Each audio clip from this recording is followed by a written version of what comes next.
Hello guys, what is going on? I'm bringing you a rush gameplay on Damavand Peak. Seems everyone's favorite core map. Playing in my server again, it's really nice. And here, spawn in, get a nice two-piece, and get a little bit of a derp revive there.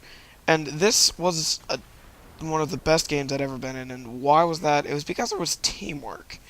I mean, Battlefield is teamwork oriented, so if you have teamwork, of course you're gonna have fun. We got about 3/4 of the team to have mics, and that is very rare, especially for console. And speaking of console, there's a pretty big choice I'm going to have to make, and that is if I'm getting a next-gen console, and if so, what next-gen console am I going to get? Because I'm sure you guys have all heard that the PS4 is supposed to have a, oh, apologies for the loudness there.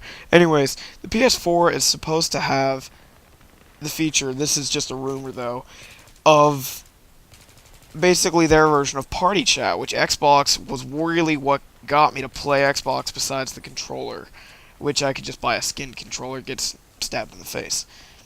Anyways, just a few things I'd like to talk about as far as, preparing for battle, and here's another little sandwich take. Yeah, I know. Badger, I know. I watched too many Badger videos. I've learned that by now. Anyways, on another note, this is in relation to the knife system. Would you guys like to see a takedown exclusive, meaning that knifing is not available unless it is a takedown? Because a lot of people are asking for that because they're tired of getting knife spammed. Now, that could be bad for other people, don't know. The other thing is teamwork. And this is something that is just a big issue because Battlefield relies on it. And if you don't have it, you don't go anywhere. This was one of the first games I'd ever been in on my server or on any other server that actually had a significant amount of people with microphones. And why is that a problem? Well, I just explained we couldn't get anywhere if we wouldn't have had microphones. And I mean, I was on chat with, like I said, about 3/4 of the entire team. So we were just able to blaze through Rush. And the reason I didn't include any gameplay from the defense round was that a lot of those guys had to leave. And, excuse the voice cracking there. The problem with that, as I've said probably 10 times now. Wait, okay, here we go. I just had to. Yeah, pistol in the face. Anyways,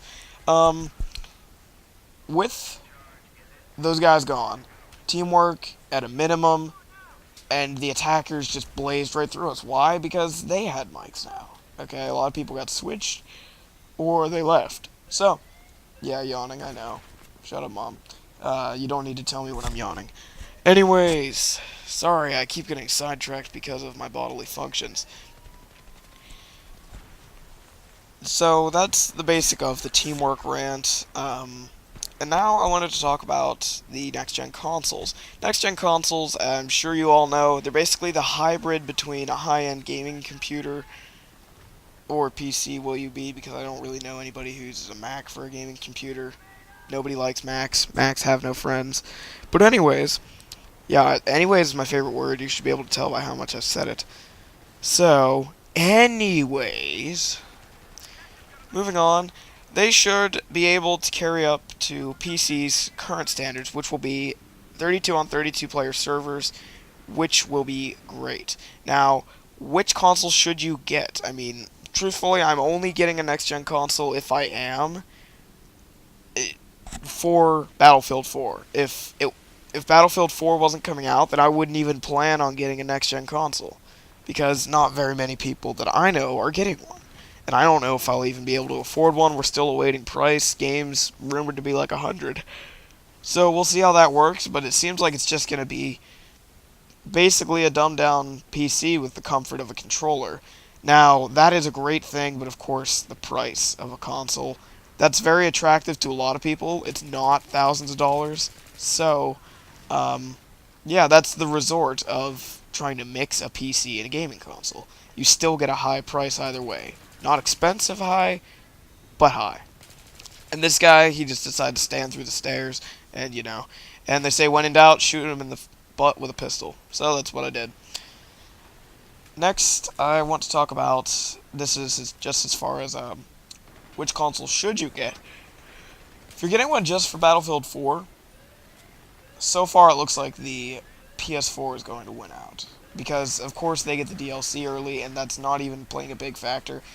It's just the factor that, as a whole, it's looking more enticing.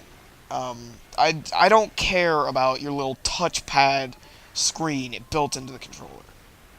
If I can play online for free with party chat features, with 64-player servers, that is enticing, and it's beating out the Kinect 2.0 system. Now, if you're getting one in general, again, I'd have to give it to the PS4 at this point. We still don't know because it's pre-E3, so if after E3, if any of you feel like correcting me about this video, go ahead. That's your own choice to do. Now, here's where things start to get interesting. Look at the, how do I describe it? Look at Battlefield 3. It has a lot of things people consider imbalanced, a lot of weapon balance issues that have happened lately. Well, not lately, but throughout the game's course of 2 years on the shelf. Also, it has gone through a lot of either love or hate throughout the community. And that's something you should be able to expect from any video game that really gets popular, such as this one did. But Battlefield really seemed to have an extent. It's basically Halo whenever it started to become a big factor in the COD versus other games. And you don't really see people saying Halo or Call of Duty anymore. You see people saying Call of Duty or Battlefield. Okay? You don't even see Halo on the chart anymore. And why is that? It seems that those people just gave up because they're tired of arguing. And that is something that I'd like to see happen from everybody's side, but it's clearly not going to happen anytime soon. So on a completely different topic, now let's talk about kits. Kits. Everybody loves them. Everybody has their favorite. Most people's favorite is Assault. Why? Look at this. Amazing weapons. Amazing suppressed weapons. Smoke grenades. Patty cakes. This is the Jesus kit. Okay? You revive people, and you kill people. Almost simultaneously. So, do you think that needs a buff or a nerf? Cross out the first option, put a big red circle around the second one. Same thing, I'd like a mix. I don't like having assault and support. I liked having medic and assault. And excuse the cutting around, but of course, Battlefield, you don't go Rambo all game. Other issue is Recon. Some people think it's too weak. I think it's just fine, but maybe it could use the binoculars from Bad Company 2, etc. Now, here is a new devised kit system that I kind of mapped out for myself. Assault, grenade launcher, ammo, or C4 grenade launcher, ammo, a assault rifle / battle rifle, okay, pull the battle rifles from Recon, engineer the same, medic back from Bad Company 2, oh, wait, here, yeah, he didn't know that I was getting in, so I got shot, anyways, medic back from Bad Company 2, Recon, again, staying about the same if I didn't already mention it. And then I'd like to add a Special Ops class and a Pilot class. Pilot class gets a handgun, knife, parachute, and Special Ops gets PDWs and shotguns. That's my overall favorite system, and there is what happens when you get a 40mm in your stomach. It hurts a little bit, but only on Tuesdays. And this is just me going Rambo at the end of the game here for the last MCOM here. And wait, listen to what happens when my controller disconnects. That was literally like the best teamwork I've seen in a while. Alright, going to A.